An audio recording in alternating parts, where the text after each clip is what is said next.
Captain Ethan Walker, you are hereby found guilty of treason against the United States Army. The judge's wooden gavel slammed against the bench. The sound echoed through the silent military courtroom. More than 300 officers sat frozen. No one spoke. No one moved. Captain Ethan Walker stood perfectly still. His hands were locked in steel handcuffs. Not a single emotion crossed his face. The military judge took a slow breath.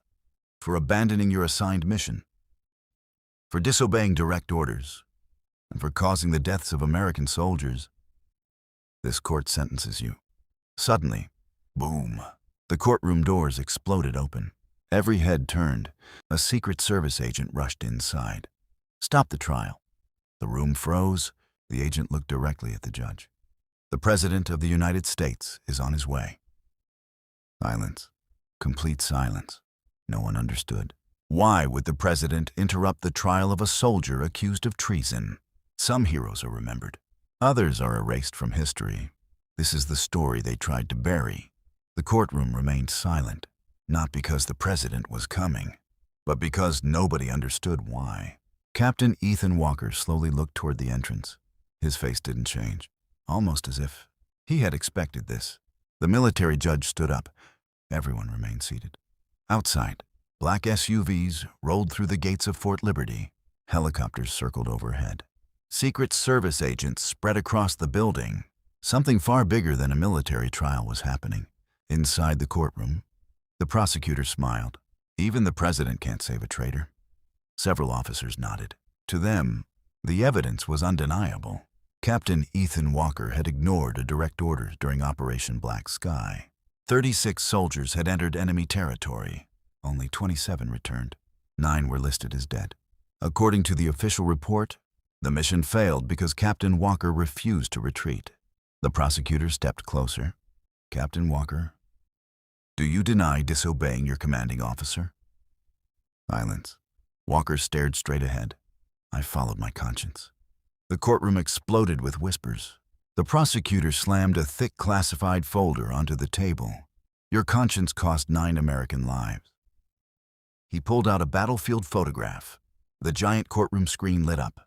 Smoke, destroyed vehicles, burned equipment, and a rescue helicopter flying away. The prosecutor pointed at the image. This helicopter left exactly when Captain Walker ignored the retreat order. He turned to the jury. If he had obeyed orders, every soldier would have survived. A murmur spread through the courtroom. Some officers looked at Walker with anger. Others looked disappointed. Only one man, General Harris, never took his eyes off Captain Walker. Something didn't feel right. Walker wasn't defending himself. He wasn't blaming anyone. He wasn't even trying to avoid prison. General Harris had seen hundreds of guilty men. They all reacted the same way. Fear, anger, excuses. But Ethan Walker showed none of them. The general leaned toward the judge. Permission to ask one question. The judge nodded. General Harris stood. His voice was calm. Captain, if you knew the order was legal, why did you stay behind? For the first time, Walker looked directly at him. The entire courtroom waited. His answer was only 6 words, because someone had to go back. Silence. Not a single person moved. The prosecutor laughed. Go back for what? Walker didn't answer. Instead, he looked toward the courtroom doors, as if he was waiting for someone. Then, the doors slowly opened. A Secret Service commander stepped inside. He scanned the room, then spoke only one sentence. The President has arrived. The courtroom doors slowly opened. 8 Secret Service agents entered first. Every movement was perfectly synchronized. No one spoke. No one even breathed. Then, the President of the United States walked into the courtroom. Every officer immediately stood, except one man, Captain Ethan Walker. He remained standing exactly where he was, his hands still marked by the steel handcuffs that had just been removed. The President looked across the room. His eyes stopped on Walker. For a brief second, neither man said a word. It wasn't the look of strangers. It was the look of 2 men who shared a secret. The judge cleared his throat. Mr. President, this is highly unusual. The President nodded. I know, but this trial should never have happened. The room instantly erupted with whispers. The prosecutor stepped forward. Sir, with respect, The evidence is overwhelming. He ignored direct orders. He abandoned Operation Black Sky. He caused the deaths of 9 American soldiers. The president didn't even look at him. Instead, he turned toward Captain Walker. One question. Only one. Captain, have you told anyone what happened that night? Walker answered without hesitation. No, sir. Why not? Because I gave my word. Silence. The president slowly closed his eyes, almost as if he had expected that answer. He turned back toward the courtroom. You see, that is exactly why he is standing here today. Nobody understood. General Harris frowned. What does that mean, sir? The president took a slow breath. There is a classified operation, so secret that even this courtroom does not have clearance to hear it. The prosecutor immediately objected. Then this information cannot be used as evidence. The president calmly reached into his coat. He placed a black envelope on the judge's desk. Stamped across the front were 3 words. Eyes only. The judge looked confused. He opened it. Inside, there was only 1 page. He read the first line, then the second. His face turned completely pale. His hands began to shake.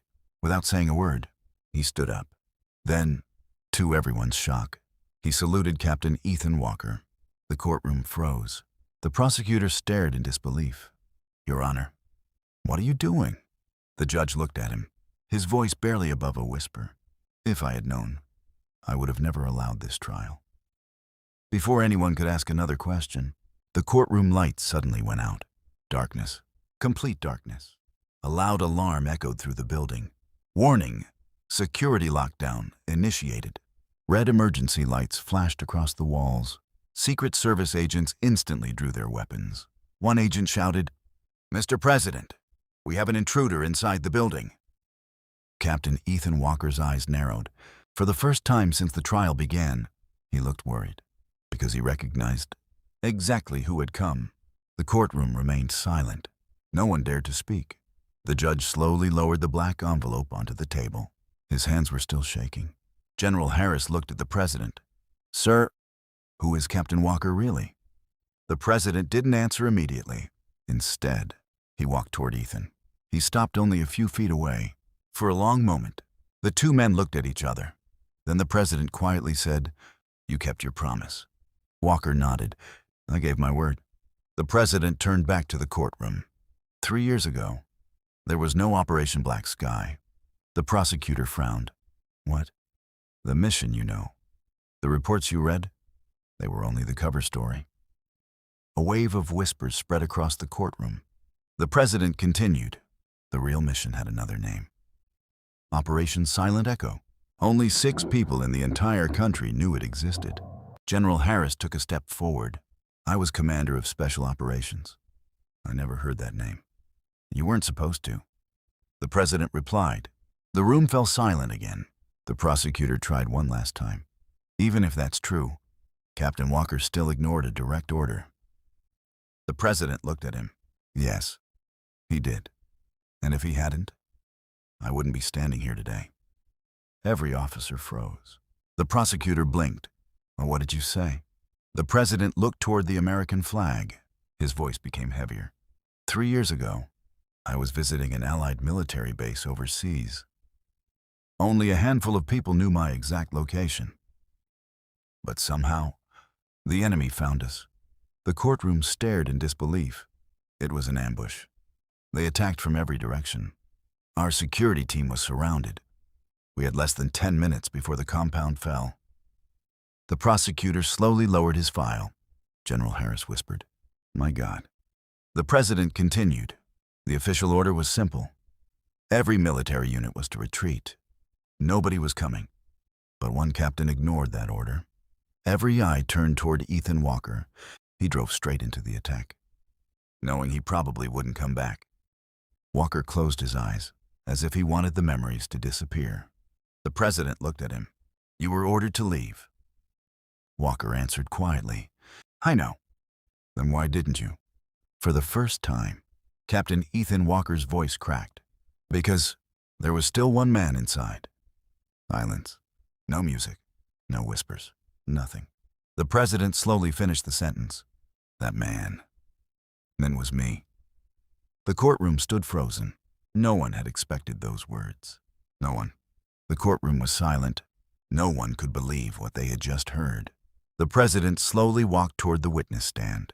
For 3 years, I watched an innocent man carry the weight of a mission he was never allowed to explain. He paused. And today, that ends. He nodded toward a Secret Service officer. The officer carried a locked silver case to the judge's desk. 2 security locks clicked open. Inside, there was a small military hard drive. The president looked around the courtroom. This footage has never been shown outside the White House. Every screen in the courtroom came to life. The room went dark. The video began. A burning military compound. Gunfire from every direction. Smoke covering the sky. The president's security team trapped behind collapsed walls. One agent shouted, "We're surrounded." Another yelled, "No rescue is coming." The video timestamp showed 1:47 p.m. Then, a military Humvee smashed through the front gate. Bullets struck the windshield. The driver never slowed down. General Harris leaned forward. No. The Humvee stopped. The driver's door opened. Captain Ethan Walker stepped out. Alone. No backup. No reinforcements. No hesitation. The courtroom watched in complete silence as Walker ran through heavy gunfire, pulled 2 wounded agents behind cover, and fought his way toward the president's position. The footage shook violently. Explosions echoed. One of the president's agents shouted, "Captain, fall back." Walker ignored him. Instead, he lifted a wounded soldier onto his shoulder, then another. Then another. Trip after trip, back into the fire, back into the smoke, until everyone was out. The final clip appeared. Walker stood beside the last evacuation helicopter. The pilot screamed, "Captain, get in!" Walker looked behind him. The compound was burning. He quietly replied, "Not yet, someone's still missing." The screen froze. The courtroom fell silent again. The judge slowly removed his glasses. Several officers lowered their heads. Even the prosecutor couldn't speak. General Harris walked toward Captain Walker. For a moment, neither man said a word. Then General Harris raised a perfect military salute. "I judged you by a report, instead of your character. I'm sorry, Captain." One by one, every officer in the courtroom stood. 300 military salutes filled the room. Captain Ethan Walker returned the salute, still saying nothing. The president looked at everyone. Remember this. Sometimes the greatest heroes are the ones history is forced to keep silent. As Walker turned to leave, a young lieutenant ran into the courtroom holding another sealed file. "Sir, we just decrypted the remaining files from Operation Silent Echo." The president looked at the folder. His expression changed instantly. He whispered, "No, that can't be possible." General Harris frowned. "What is it?" The president slowly looked toward Captain Walker, then said the words that changed everything. "Captain, your father wasn't killed in action. He was betrayed." To be continued. Episode 2.